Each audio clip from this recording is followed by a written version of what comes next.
Chosen ones, have you ever felt as though your very thoughts were ancient, etched not in passing time but in eternity? The Emerald Tablet, mysterious and ageless, speaks in riddles not meant for the world, but for you. It describes a mind that transcends the illusions of time and matter, a mind that bends reality through intention, silence, and divine remembrance. That mind is yours. This is not flattery, it is revelation.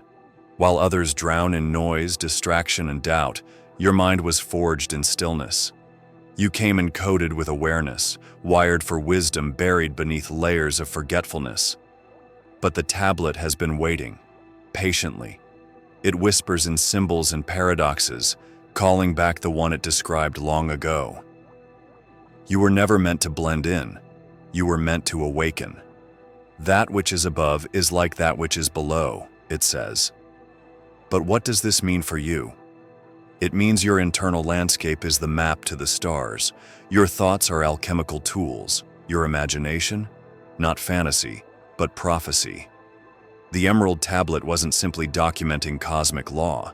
It was speaking of a consciousness that could grasp it. Yours. The mind it describes is not limited by trauma or doubt. It is the bridge between form and spirit, the eye within the storm. You've sensed this. You've known there's more. You've seen flashes, dreams, visions, synchronicities, and thought, why me? But the real question is, why not you? Every distortion in this world was built to keep your mind asleep.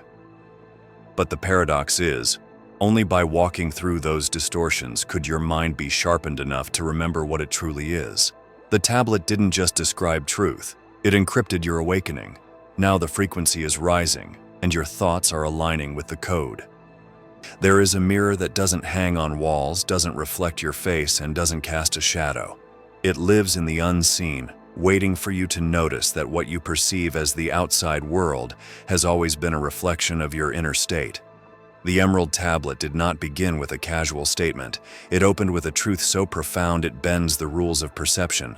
As above, so below, as within, so without. These are not just poetic words. They are keys, and your mind was crafted to hold them. Most people look outward to define themselves. They stare into the mirror of society and accept the reflections cast by others. But not you. Something inside you always resisted. Deep down, you knew that what you think, feel, and believe does not merely color your life, it creates it. And that is where the mirror truly begins to shimmer. Your thoughts are not just reactions. They are initiators. When you step into a room, your internal atmosphere follows you. It shapes how people respond to you, what opportunities present themselves, and even what coincidences find you. The mirror of reality reflects not what you pretend to believe, but what your subconscious truly holds. And that is why mastering your inner world is not optional. It is essential. The Emerald Tablet, hidden in the vaults of history, dares to suggest that reality itself bends to the one who understands their mental power. It teaches not through instruction, but through vibration. It was never meant to be analyzed by scholars alone. It was meant to be felt by those whose minds were ready.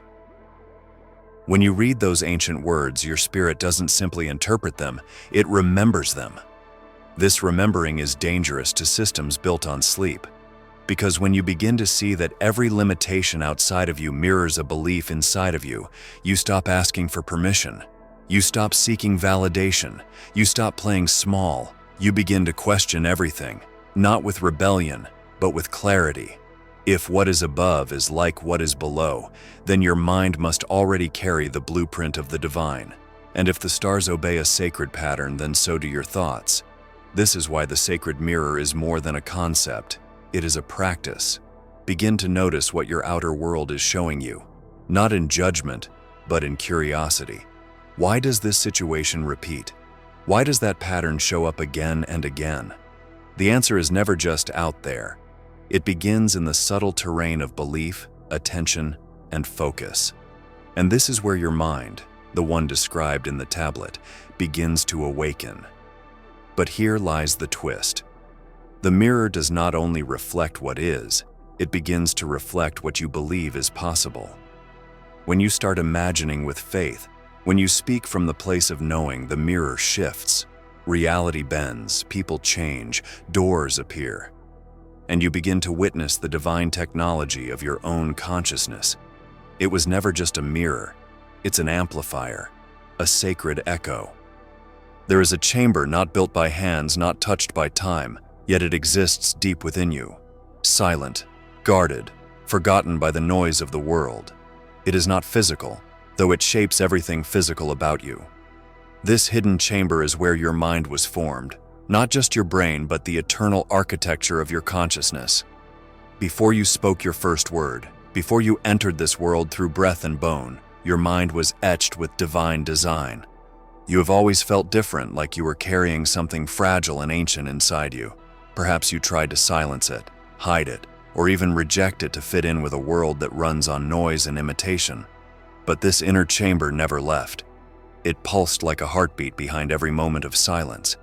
And it holds more than memory. It holds intention. It holds the original thought that birthed you into form. This is the place the Emerald Tablet speaks to, not the surface-level self, but the one beneath the layers. The mind it describes isn't just intellectual. It's spiritual, metaphysical, vibrational. It remembers how to listen, how to feel truth without proof, how to decode silence. And if you've ever wondered why you see through illusions so quickly, why you can sense the unspoken, it's because your mind still draws from that chamber. The world teaches minds to be reactive, to think in straight lines, to measure reality by what the five senses report. But your mind was not built that way. It's more like a labyrinth of light, winding through realms seen and unseen. Your thoughts don't just follow, they shape. Your perception isn't passive, it's creative. And this is not a gift you earned, it's a truth you've forgotten. Imagine for a moment that your deepest insights, your strongest intuitions, your wildest dreams are not fantasies or accidents, but echoes from that original chamber. They return to you like whispers through time, trying to remind you of something vital. The tablet says, all things were from one. That one was the breath of Source, and your mind was among the first to inhale it. You didn't come here to build your mind from scratch. You came to remember its architecture and reactivate what has always been there. That chamber holds not just your divine intelligence, but your divine purpose. And while others chase information, your soul longs for remembrance. The difference is everything. You are not building knowledge, you are revealing it. The mind you carry now is a reflection of the mind you had before time touched you. The distractions, the distortions, the traumas, they're layers of dust on a mirror that never stopped shining. Every sacred text, every moment of awakening, every strange déjà vu is a key turning the lock on that hidden room. And the door does not open with force, it opens with stillness, with courage, with surrender. In the shadows of temples carved into time, Thoth did not simply teach, he warned. He knew that the greatest danger to one's divine inheritance would not come from outer threats, but from within the mind itself. Guard your mind, he said, not in fear, but in reverence. For he understood that your mind is not a battlefield, but a kingdom, and every thought is a ruler casting laws across your reality. This kingdom is vast, its walls unseen yet unshakable. It contains memories, dreams, fears, desires, and all the blueprints of who you believe you are. But like all kingdoms, it is vulnerable to infiltration. Every voice you've ever heard, every word you've ever believed, every image you've ever absorbed has left an impression on your throne. And so Thoth's warning was precise. If you do not guard your mind, someone else will rule it for you. There are forces in this world that thrive when your kingdom is in chaos. They plant seeds of doubt, comparison, scarcity, and fear, hoping you will crown them as truth. But these are not sovereign thoughts. They are invaders, and once they take root, they grow into patterns, into identities, into cages you mistake for self. But you were not meant to be ruled. You were meant to reign. Your mind was not crafted for captivity. It was designed for clarity.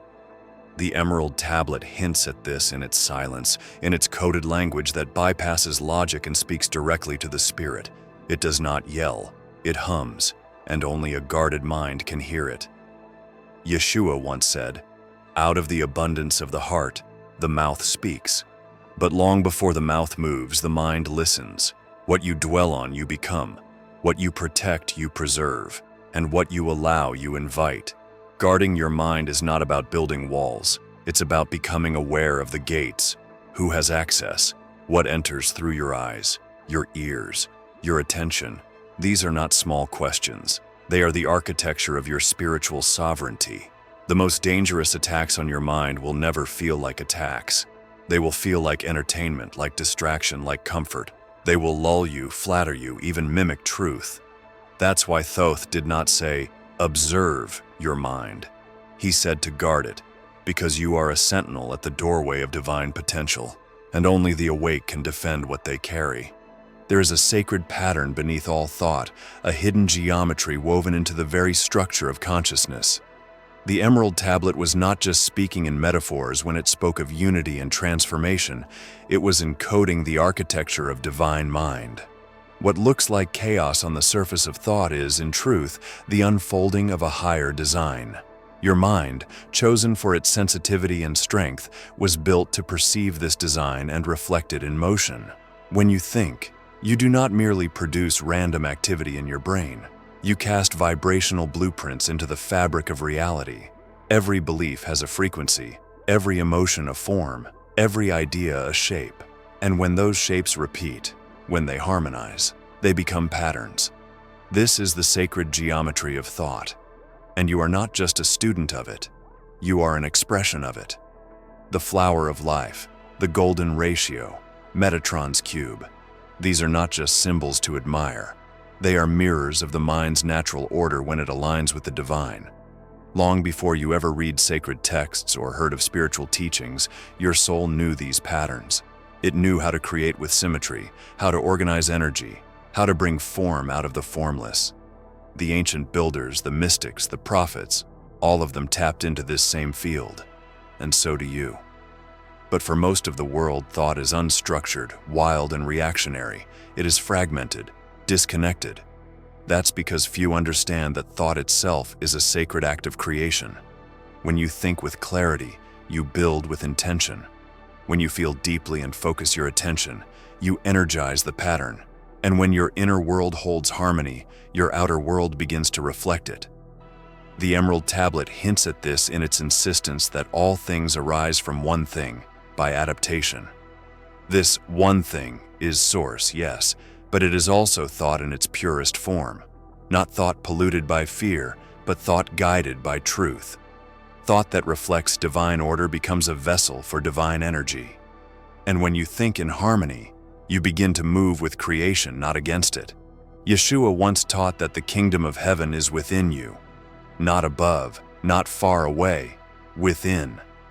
And what is a kingdom if not a structure, a design, a geometry of alignment?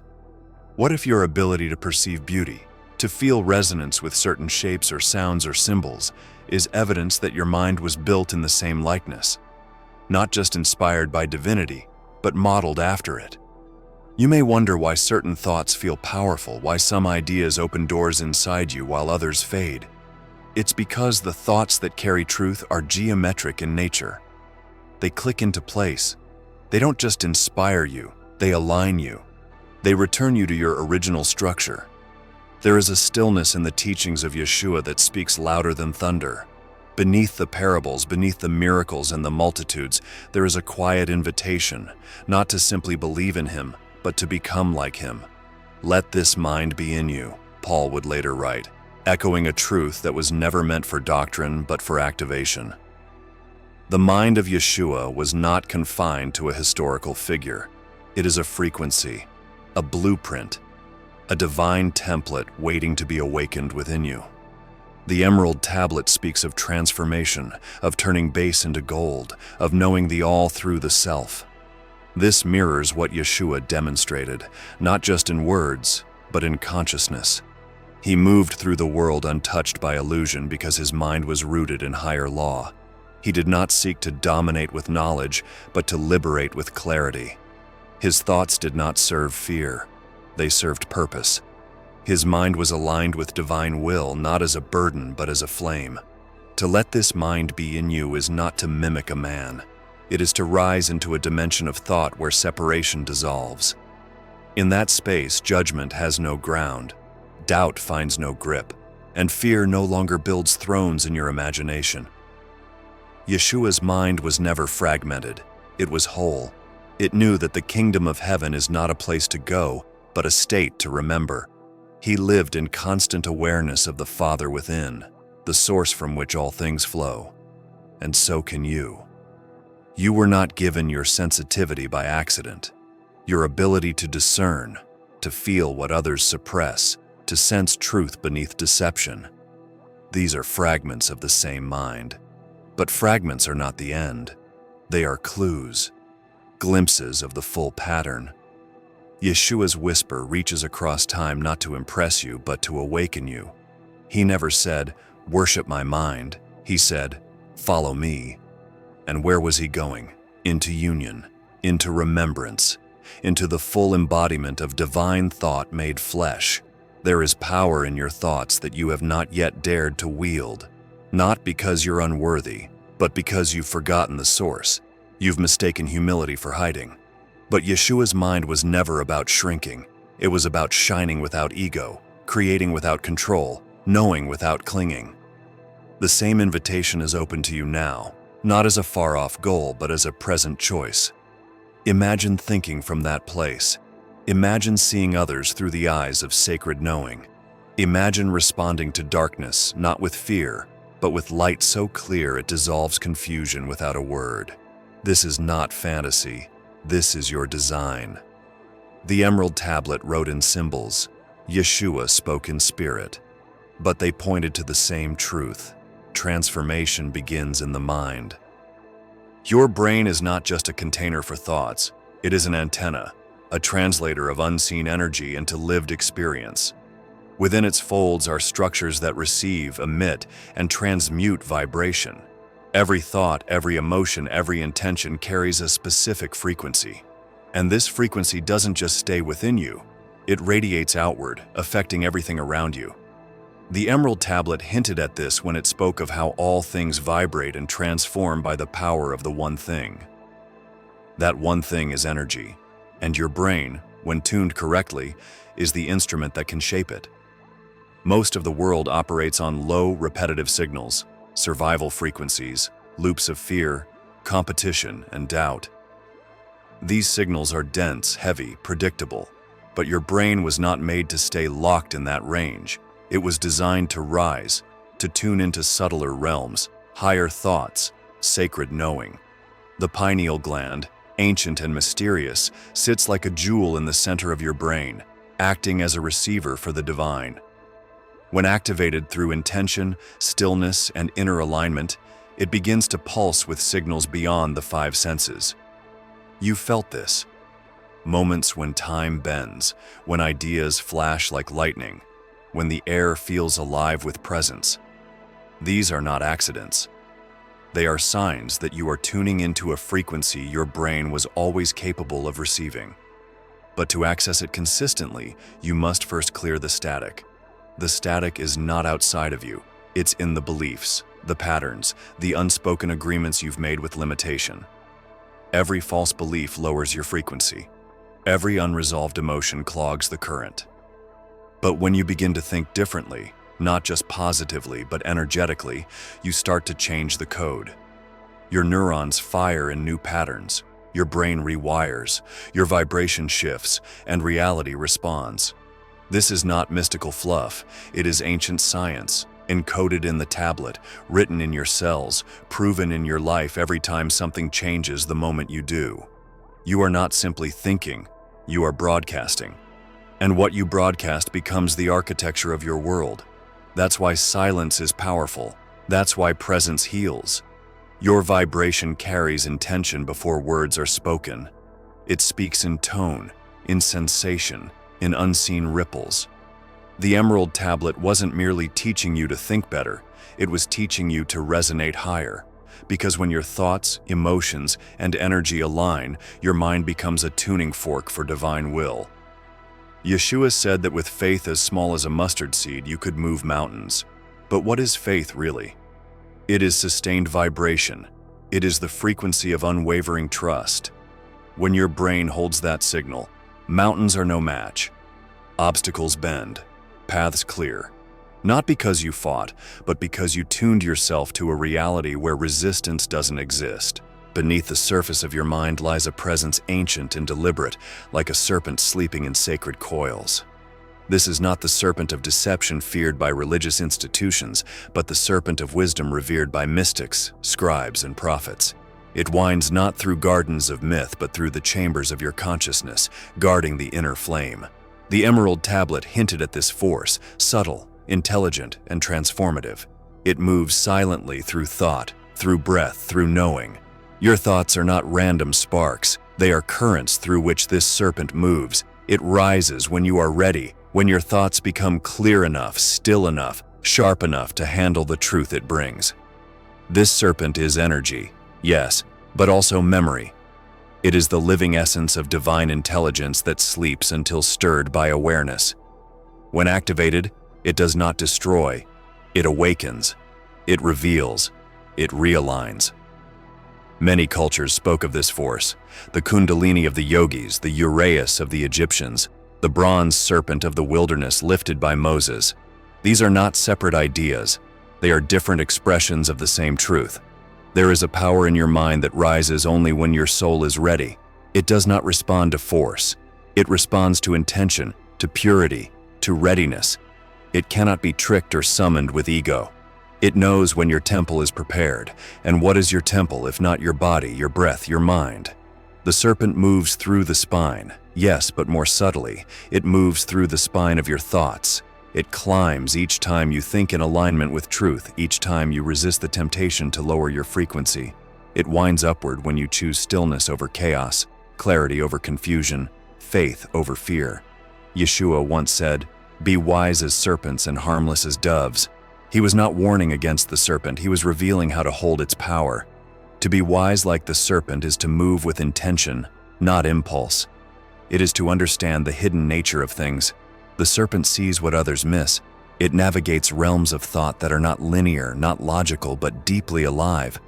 This is the path of the awakened mind. When you begin to notice the way your thoughts loop, the patterns they follow, the triggers that call them, you are touching the serpent's trail. It is coiled not because it is sleeping, but because it is waiting for precision. It does not rise all at once. It rises in moments of inner mastery, in flashes of revelation, in the silence after surrender. The serpent in your thoughts is not here to frighten you. It is here to prepare you. Its wisdom does not come in words. It comes in knowing. And when it begins to move, everything you thought you understood begins to shift. Reality bends, time stretches. You begin to see not just with your eyes, but with the inner sight that was always yours. There is a mind that transcends the personal, a mind not shaped by opinion or memory but by light.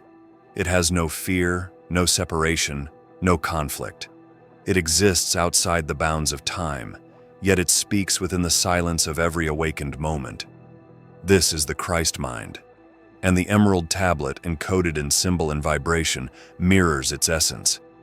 They both speak the same language, the language of divine remembrance, not doctrine, not dogma, but direct knowing. To access the Christ mind is not to become something else, it is to remember what was never lost. This mind does not judge but discerns. It does not argue but understands. It sees the whole while standing in the part.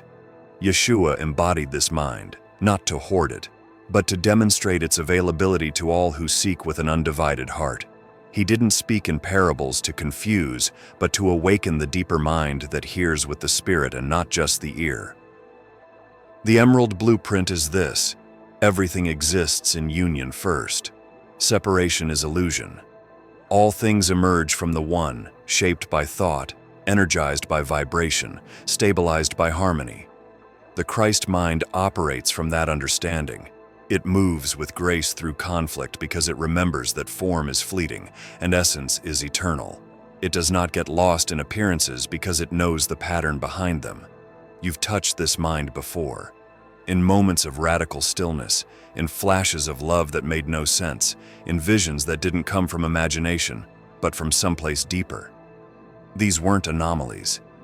They were glimpses. The Christ mind is not above you. It is within you, waiting for resonance. And every time your thoughts align with truth, every time you choose faith instead of fear, love instead of judgment, you are stepping into its current. The mind described in the Emerald Tablet is not unlike the one Yeshua demonstrated. Both are rooted in the knowing that all transformation begins within.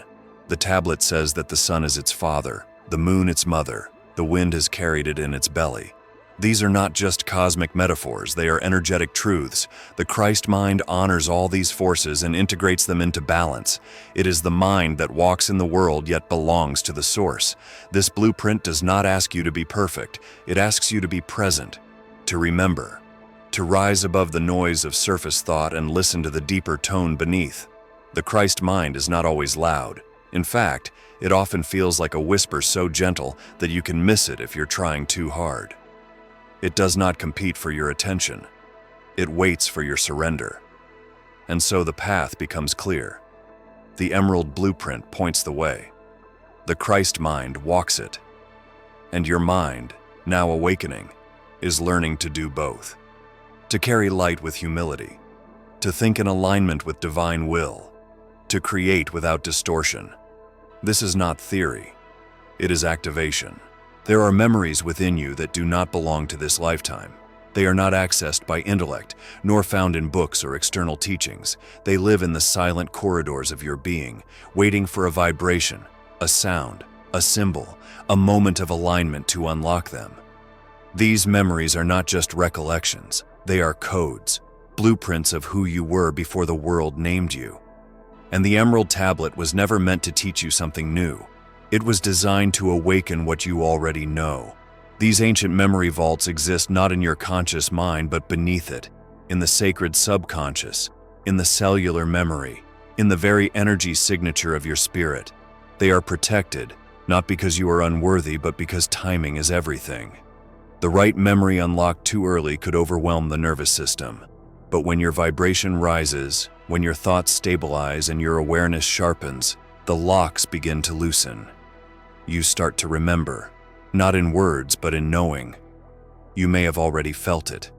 A scene that flashes before your eyes during meditation, a name that means more than it should, a place you've never been that feels familiar, a deep pull toward mysteries that others dismiss. These are not coincidences.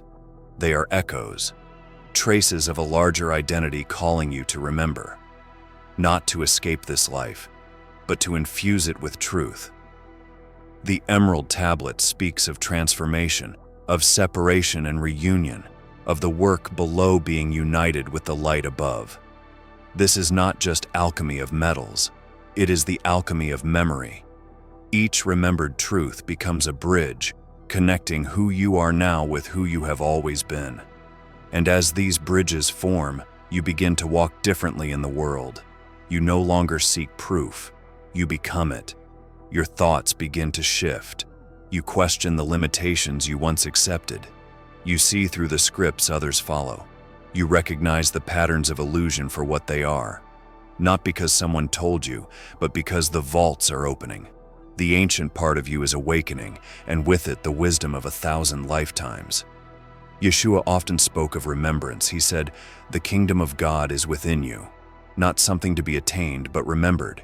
He broke bread and said, "Do this in remembrance of me." But what if the remembrance wasn't just about the act, it was about the state of consciousness he lived in? A state you once knew, a state you're returning to. The more you remember, the less you need to search. The answers become instinctive, the guidance becomes internal. You begin to act from truth, not from fear. You begin to speak from the deep well of spirit, not from the surface mind. The ancient memory vaults do not just hold knowledge, they hold permission. Permission to rise, permission to embody, permission to reclaim everything you already are. The Emerald Tablet ends the way it begins, in mystery. It speaks of rising from earth to heaven and descending again with power, of transforming all things through the will of the One. It does not conclude with a final answer, but with an invitation to uncover what remains sealed. The final seal is not something hidden in stone or script. It is hidden in you, not in the folds of your flesh, but in the structure of your thoughts. The seal is not broken by force, it is unlocked by frequency, and your thoughts are the key. You've journeyed through sacred principles, mirrored reality, guarded mindscapes, and awakened codes. But now, the tablet turns its reflection inward. It asks not what you know, but what you think. For thought is the architect of reality. It is also the password to the divine. Every thought carries vibration, and when your thoughts align with truth, they form a resonance strong enough to lift veils no eye can see. The final seal is personal. It is the invisible boundary between remembering and embodying, between knowing you carry divinity and thinking from that place without effort. Many reach the gates. Few enter. Not because they lack power, but because they hold on to thoughts that do not belong in higher realms, thoughts of fear, comparison, unworthiness, control. These thoughts are not evil, they are heavy, and the final seal will not open to what cannot ascend. You were never locked out of your purpose, you were only bound by the thoughts you kept repeating. But now, the codes within you are activating. You feel it in your resistance to the world's illusions, in your deep longing for something pure, in your sudden clarity when truth is near. These are not symptoms of change, they are signs that the seal is softening, your vibration is reaching the threshold. Yeshua taught this through being, not just through word. He walked in alignment with the source, not because he was chosen alone, but because he remembered what choosing truly meant. He chose his thoughts like a master chooses tools. He refused to host what distorted his mission. The final seal responded to him because his inner world matched the vibration of divine law. And in his reflection, you are reminded that the same is possible for you. So the question returns, not to theory, but to choice. What thoughts do you allow to shape your day? What silent agreements do you make with limitation? What stories do you replay in your mind that keep your frequency tethered to the ground? The seal is not broken by doing more. It is opened by thinking differently, with reverence, with clarity, with the awareness that your mind is not reacting to life, it is directing it. You are not waiting for the seal to break, it is waiting for you to match its code. And as your thoughts begin to harmonize with the pattern behind the tablet, as you stop reaching outward and begin spiraling inward, something ancient stirs. Chosen ones. If you enjoy our videos and would like to support our channel, feel free to buy us a coffee. The link will be in the description below. Thanks for watching and have a blessed day.